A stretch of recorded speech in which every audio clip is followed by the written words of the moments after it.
అనూహ్య సంచలన నిర్ణయాలకు care of BJP. ఆ పార్టీ అధికారంలోకి వచ్చినప్పటి నుంచి అసాధ్యం అనుకున్న ఎన్నో పనులు సుసాధ్యం చేసింది. కానీ ఇదే ఇప్పుడు స్ట్రాటజీని ఇప్పుడు పార్టీ అంతర్గత నిర్ణయాల్లో కూడా చూపిస్తోంది. దీనికి లేటెస్ట్ ఎగ్జాంపుల్ ఆ పార్టీ వర్కింగ్ ప్రెసిడెంట్ ఎవరన్న దానిపై తీసుకున్న నిర్ణయం. నవీన్ సిన్హా అనే కొత్త ముఖాన్ని ఇప్పుడు దేశంతో పాటు ఆ పార్టీ నేతలకు పరిచయం చేసింది. ఇంతకీ ఎవరి నవీన్ సిన్హా? అతని పేరును సెలెక్ట్ చేసుకోవడానికి రీజన్స్ ఏంటి?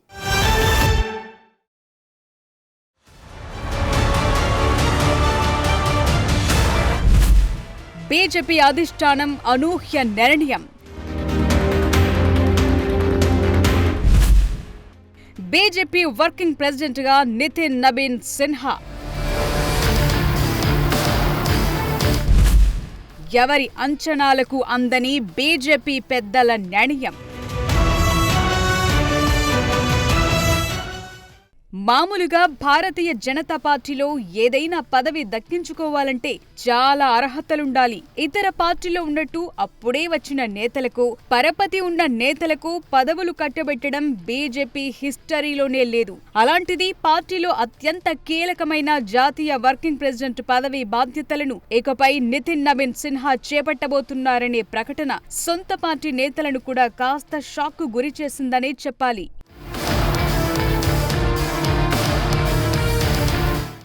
నితిన్ నవీన్ సిన్హా అసలు ఎప్పుడూ ఈ పేరు పెద్దగా విన్నదే లేదు. ఎక్కువగా అతన్ని చూసింది లేదు. జాతీయ రాజకీయాల్లో కూడా కనిపించలేదు. అసలు అతని వయసు కూడా పెద్దగా లేదు. కనీసం ఓ రాష్ట్ర అధ్యక్షుడిగా పనిచేసిన అనుభవం కూడా లేదు. అలాంటి వ్యక్తిని ఏకంగా నేషనల్ వర్కింగ్ ప్రెసిడెంట్ పదవిలో కూర్చోబెట్టింది బీజేపీ అధిష్టానం. ఎప్పుడైతే ఈ పేరును అనౌన్స్ చేశారో అప్పటి నుంచి ఒకటే ప్రశ్న, అసలెవరి నితిన్ నవీన్?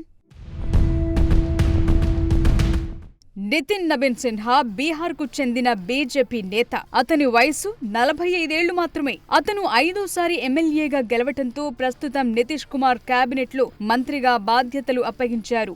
నవీన్ ది కాయస్థ సామాజిక వర్గం. పాట్నాలోనే పుట్టి పెరిగిన, స్కూలింగ్, కాలేజ్ మాత్రం ఢిల్లీలో పూర్తి చేశారు. బాంకీపూర్ నియోజకవర్గం నుంచి 4 సార్లు ఎమ్మెల్యేగా గెలుపొందారు. 2006 నుంచి ఇప్పటి వరకు ఆయన ఎమ్మెల్యేగా ఉంటూ వస్తున్నారు. 2 సార్లు బీహార్ కేబినెట్ మంత్రిగా బాధ్యతలు నిర్వర్తించారు. నిజానికి బీజేపీలో ఇలాంటి పదవులు దక్కాలంటే ఆర్ఎస్ఎస్ అనుగ్రహం ఉండాలనే వాదనలు వినిపిస్తాయి. మరి ఇతని పేరును రిఫర్ చేసిందో లేదో తెలియదు కానీ నవీన్ మాత్రం ఆర్ఎస్ఎస్ నేపథ్యమున్నవాడే. 20 ఏళ్ల వయసులోనే బీజేపీలో చేరాడు. అప్పటి నుంచి కాషాయ జెండా కోసమే పనిచేస్తున్నాడు.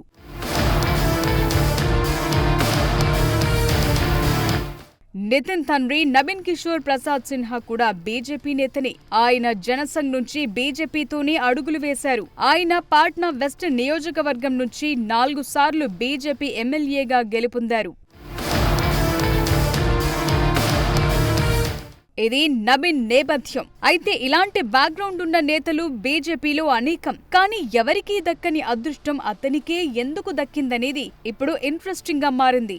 అయితే బీహార్ పాలిటిక్స్ పై కాస్తంత అవగాహన ఉన్నవారికైతే నవీన్ అనగానే హార్డ్ వర్కింగ్, అందరితో సమన్వయం చేసుకునే సత్తా ఉన్నవాడు, ఎలాంటి వివాదాల జోలికి వెళ్లని వ్యక్తి, లో ప్రొఫైల్ మెయింటైన్ చేసే వ్యక్తిని అర్థమవుతుంది. బహుశా అతనిలో ఈ క్వాలిటీస్ అన్నింటినీ గమనించి బీజేపీ అధిష్టానం అతనికి పిలిచి పదవి ఇచ్చి ఉండొచ్చనే చర్చ జరుగుతోంది. ఎన్నికల సమయంలో నితిన్ నవీన్ సిన్హా పనితీరును చాలా మంది ప్రశంసించారు. పార్టీ యూత్ వింగ్ లీడర్ నుంచి ఎదుగుతూ వచ్చిన నవీన్ అనేక ఎన్నికల్లో బీజేపీ గెలుపులో తన వంతు పాత్ర పోషించాడనే చర్చ ఉంది. అంతేకాదు బీజేపీ అధిష్టానం ఇచ్చిన కొన్ని కష్టతరమైన టాస్కులను నవీన్ చేసి చూపించాడని చెప్తారు. ఎన్డీఏ ప్రభుత్వం ఏర్పాటయ్యే కీలక సమయంలో జరిగిన కొన్ని కీలక సమావేశాల్లో నవీన్ ది కీలక పాత్ర అని చెప్తారు. ఇక బీహార్లో జీవికా దీదీ నెట్వర్క్ ను ఏర్పాటు చేయటంలో నవీన్ ది కీ రోల్ అని చెప్తారు. ఛత్తీస్గఢ్ ఎన్నికల సమయంలో కూడా అతని పనితీరుకు ప్రశంసలు దక్కాయి. ఎన్నికలంటే ఏడాదిన్నర ముందు నుంచే గ్రౌండ్ వర్క్ చేస్తూ వచ్చాడని పార్టీ వర్గాలు చెప్తాయి.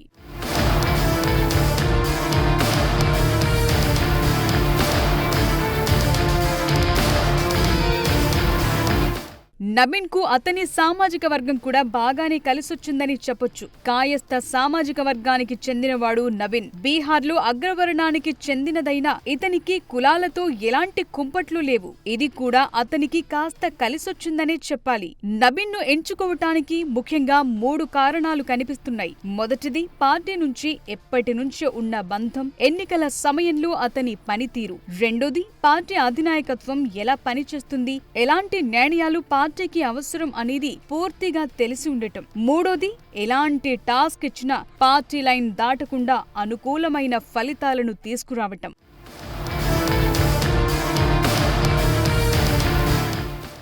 ఇక పార్టీ వైపు నుంచి ఆలోచిస్తే ఇక్కడ నబీన్ వయసు చాలా ముఖ్యమైన అంశం. నబీన్ కు ప్రస్తుతం 45 ఏళ్లు. పార్టీలో ఇలాంటి పదవిని చేపట్టే వయసైతే కాదు. కానీ తరువాతి తరాన్ని సిద్ధం చేసుకునే వ్యూహంలో భాగంగా ఈ నిర్ణయం ఉన్నట్లు కనిపిస్తోంది. ప్రస్తుతం బీజేపీలోని అతిరథ మహారథులకి వయసు పైబడుతోంది. అందుకే కొత్త తరాన్ని సిద్ధం చేయటంపై పార్టీ ఫోకస్ చేస్తున్నట్టు కనిపిస్తోంది.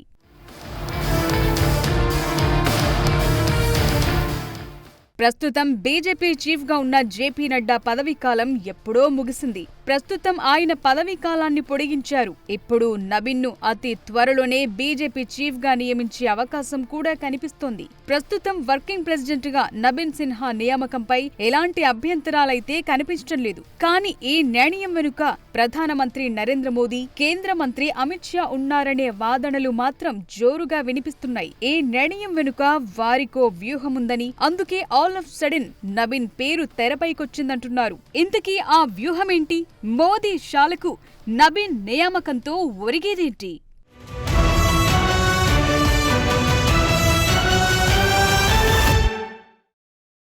నిజానికి బీజేపీ పరిస్థితి మోదీ షా రాకముందు, వచ్చిన తర్వాత అని చెప్పొచ్చు. కానీ వీరిద్దరి తర్వాత ఎవరు అనే ప్రశ్న ఇప్పటికే మొదలైంది. అందుకే కొత్త తరంపై పార్టీ ఫోకస్ చేస్తోంది. అయితే పార్టీపై అప్పుడే పట్టు వదులుకునేందుకు ఈ ఇద్దరూ ఇష్టపడడం లేదా? ఆర్ఎస్ఎస్ పెద్దల ముందు ఇంకా తమ డిమాండ్లు నెరవేరాల్సిందేనని మొండికేస్తున్నారా? అందుకే నబీన్ పేరును తెరపైకి తీసుకొచ్చారా?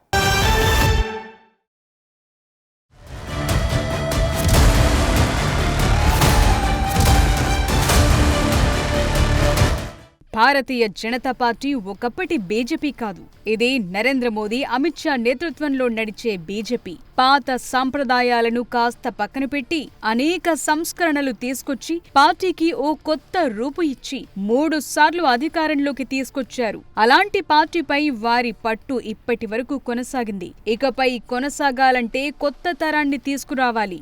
ఆ కొత్త తరం కూడా వారి అడుగుజాడల్లోనే నడిచేవారై ఉండాలి. అందుకే మోదీ షా ద్వయం నితిన్ నబీన్ సిన్హా పేరును సజెస్ట్ చేసినట్టు చెప్తున్నారు.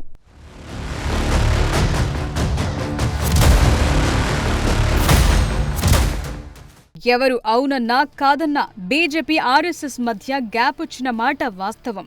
ఆ గ్యాప్ ఇప్పుడిప్పుడే సద్దుమణుగుతోంది. ఇలాంటి సమయంలో ఈ నిర్ణయం అనూహ్యమనే చెప్పాలి. ఈ నిర్ణయం వెలువడటానికి కొన్ని గంటల ముందే మరో కీలక నిర్ణయం తీసుకుంది బీజేపీ అధిష్టానం. యూపీ బీజేపీ చీఫ్ గా పంకజ్ చౌదరిని నియమించింది.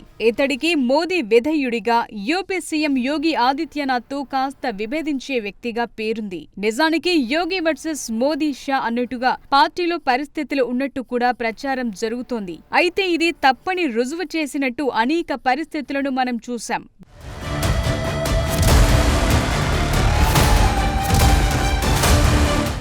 గతంలో అమిత్ షా పార్టీ చీఫ్ గా ఉన్న సమయంలో కూడా అనేక సంచలన నిర్ణయాలు తీసుకున్నారు. జేపీ నడ్డాను పార్టీ చీఫ్ గా నియమించే ముందు కూడా ఇలాంటి పరిస్థితులు కనిపించాయి. 2020 జనవరిలో జేపీ పార్టీ చీఫ్ గా బాధ్యతలు స్వీకరించారు. ఇప్పుడు నబీన్ పేరును కూడా ఇదే తరహాలో అనౌన్స్ చేసే అవకాశం కనిపిస్తోంది.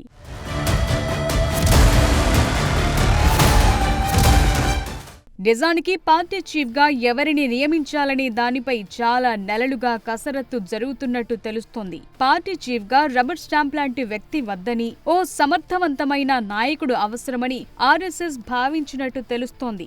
మోదీ షా నీడలో కాకుండా వారి తరువాత అంతకంటే సమర్థవంతంగా పనిచేసే నేత కోసం ఆర్ఎస్ఎస్ వెతికినట్టు తెలుస్తోంది. అయితే చివరికి మోదీ షా తమ పంతం నెగ్గించుకున్నట్టు కనిపిస్తోందనే చర్చ ప్రస్తుతం పొలిటికల్ సర్కిల్స్ రికార్డ్స్ లో కనిపిస్తోంది. అసలు నవీన్ జాతీయ స్థాయిలో ఎవరికీ తెలియని నేత అని, అలాంటి నేతను తీసుకొచ్చి ఎలా బాధ్యతలు అప్పగిస్తారని ప్రశ్నిస్తున్నారు కొందరు కమలనాథులు. బీజేపీ కేంద్ర కార్యాలయంలో ఎప్పుడూ పనిచేయలేదని, అలాంటి వ్యక్తిని తీసుకొచ్చి కుర్చీలో కూర్చోపెడితే సొంతంగా ఎలా నిర్ణయాలు తీసుకుంటారని ప్రశ్నిస్తున్నారు.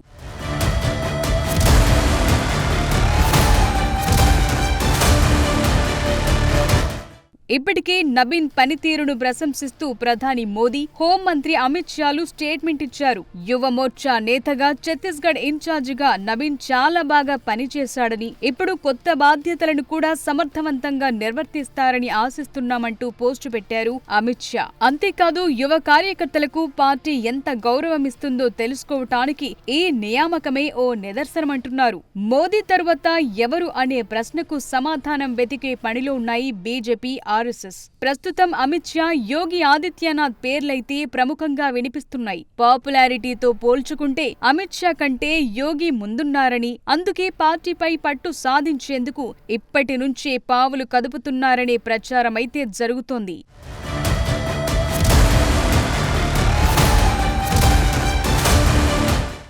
మొన్నటి ఎన్నికల్లో సీట్లు తగ్గటంతో మోదీ షా పాపులారిటీ కాస్త తగ్గిందని, ఇదే అవకాశంగా భావించి ఆర్ఎస్ఎస్ పార్టీలో మార్పులు చేర్పులు చేసేందుకు రంగం సిద్ధం చేస్తోందని చెప్తున్నారు. మళ్లీ పార్టీపై పట్టు సాధించేందుకు ఆర్ఎస్ఎస్ ప్రయత్నాలు చేస్తుందని చెప్తున్నారు. కానీ హర్యానా, మహారాష్ట్ర, బీహార్ ఫలితాలతో మళ్లీ మోదీ షా ద్వయం తమ పట్టును పెంచుకున్నారని, అందుకే వారి నిర్ణయాలు అమలవుతున్నాయని తెలుస్తోంది.